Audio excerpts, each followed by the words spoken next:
हिंदू मुसलमान के आधार पर आपको टारगेट किया जाता था, जाति के नाम पर टारगेट किया जाता था। अगर आप दलित, पिछड़ा, आदिवासी हैं तो आपको तो वैसे भी टारगेट किया जाएगा क्योंकि आप एक विशेष वर्ग से नहीं आते। इसके साथ अगर बात करें आपकी आइडेंटिटी पर तो सोचिए, अब भारतीय कहने पर भी आपकी हत्या हो सकती है। इस देश में जिस तरीके से लिंचिंग की जा रही है लोगों को, कभी धर्म के नाम पर, जात के नाम पर, जेंडर के नाम पर लोगों को टारगेट किया जा रहा है, अब ये नस्ल भेदभाव में बदलता जा रहा है। सोचिए, क्या सोचा था हमने कि देश कैसे विश्व गुरु बनेगा। देश के प्रधानमंत्री विकसित भारत का सपना देखते हैं, 2047 तक इस देश को ऊंचाइयों की चोटी पर लेकर जाना चाहते हैं, लेकिन देश के हालात चीख चीख कर सत्ताधारी लोगों के विकास की पोल खोल रहे हैं। ये है त्रिपुरा की ये तस्वीरें, देखते जाइए किस तरीके से त्रिपुरा का एक छात्र जो कि भारतीय था उसको मार दिया जाता है बेरहमी से। इस कदर अपमानित किया जाता है कि तुम चाइनीज हो, तुम मोमोज हो। पहले नेपाल के लोगों के साथ इस तरीके की टिप्पणी की जाती थी और आप सोचिए नॉर्थ ईस्ट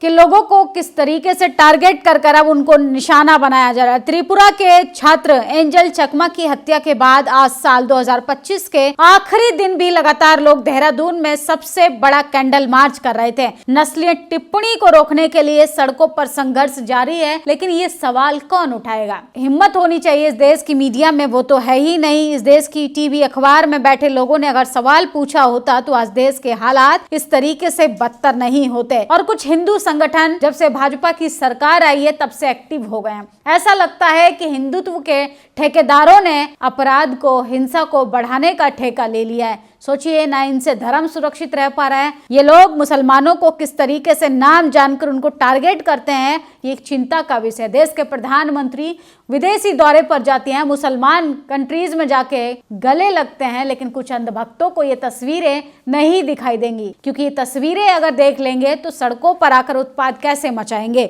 हिंदूवादी संगठनों की गुंडागर्दी हद से ज्यादा बढ़ गई है।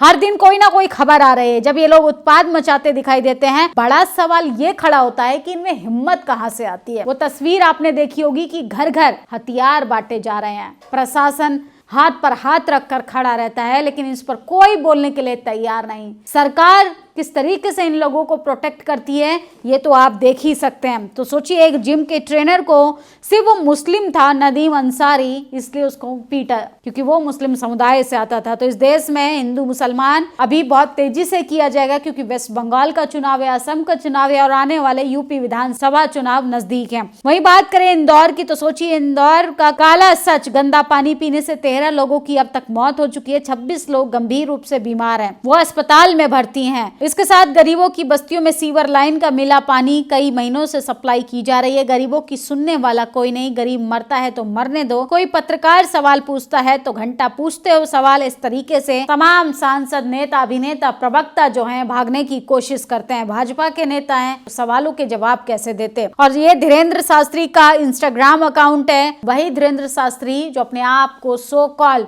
पर्ची बाबा कहते हैं।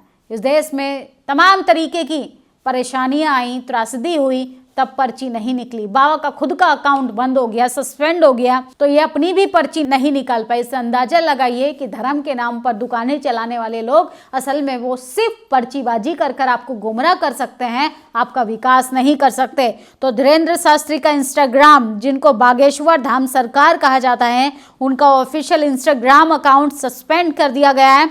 तमाम लोग लिख रहे हैं कि धीरे धीरे गंदगी साफ हो रही है। वही बात करें उड़ीसा की तो गोमांस के आरोप में जलाई मुसलमान की मांस दुकान। बालासोर जिले के जामूज हाड़ी बाजार में एक मुसलमान दुकान पर गोमांस बेचने के संदेह में भीड़ ने तोड़फोड़ कर आग लगा दी। गोरक्षक राधा माधव दास ने कथित रूप से आग लगाई, धार्मिक नारे लगाए। पुलिस ने दुकान मालिक मूना को हिरासत में लिया। इलाके में तनाव बढ़ा और जांच जारी है। घटना शनिवार की बताई जा रही है। तो सोचिए, अगर हाथ में गुलाब लेकर भी जाएंगे तो भी उनको तलवार दिखाई देगी, क्योंकि उन्होंने जो धर्म के नाम पर अफीम खा रखी है और उसको चाट कर जो सड़कों पर उत्पाद मचा रहे हैं वह बेहद खतरनाक है, क्योंकि वो इस दुनिया को नफरत के चश्मे से देखते हैं।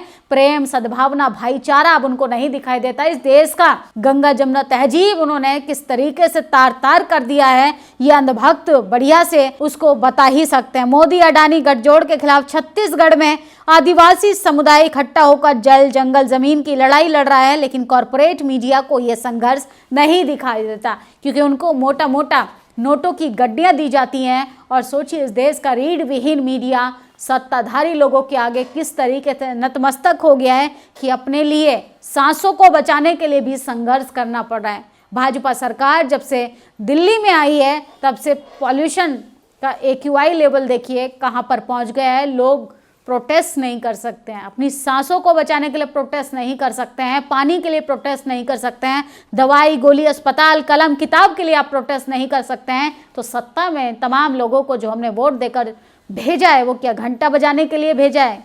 क्योंकि घंटा शब्द का इस्तेमाल तो भाजपा के नेताओं से बेहतर कौन जानता है। तो देश के हालात बेहतर के बजाय बदतर होते जा रहे हैं, लेकिन कुछ नफरती ठेकेदारों को हिंदू राष्ट्र बनाने के सपने देख रहे हैं। मुसलमानों को टारगेट कर रहे हैं, मुसलमानों की दुकानों को टारगेट कर रहे हैं, दलित पिछड़ा आदिवासियों को जाति के नाम पर मार रहे हैं। लेकिन टीवी अखबार के पत्रकारों को ये खबरें ही नहीं दिखाई देती। टीवी अखबार के पत्रकार क्या दिखाएंगे कि देश के प्रधानमंत्री आज विदेशी दौरे पर गए तो उन्होंने आज क्या लंच में खाया, क्या डिनर में पानी पिया, कहाँ स्टे किए। सोचिए किस तरीके का मीडिया हो गया है कि उसको जरूरी मुद्दे फिजूल लगते हैं और फिजूल मुद्दे जरूरी लगते हैं। असल में जनता को लगातार गुमराह किया जा रहा है और ये सत्ताधारी लोग कॉरपोरेट लोगों का विकास कर रहे हैं। आदिवासी हो, दलित हो, पिछड़े हो, मुसलमान हो, अल्पसंख्यक हो, चाहे सिख हो, ईसाई हो, तमाम लोग भाजपा के इस शासनकाल में परेशान है, लेकिन कोई उनकी याद बीती सुनने के लिए तैयार नहीं। आप लोगों की क्या प्रतिक्रिया है और आपके राज्य में आपकी स्थिति क्या है? जल जमीन जंगल के लिए कहीं संघर्ष तो नहीं हो रहा? आप लोग जरूर बताइएगा। शुक्रिया। नेशनल दस्तक की आपसे गुजारिश है कि अगर इसको बचाना चाहते हैं तो नेशनल दस्तक को सब्सक्राइब करने के लिए रेड कलर के सब्सक्राइब बटन को दबाएं, फिर बेल आइकन की घंटी दबाएं। नेशनल दस्तक को बचाने के लिए बहुत जरूरी है कि हर खबर को शेयर करें, लाइक करें, कमेंट जरूर करें।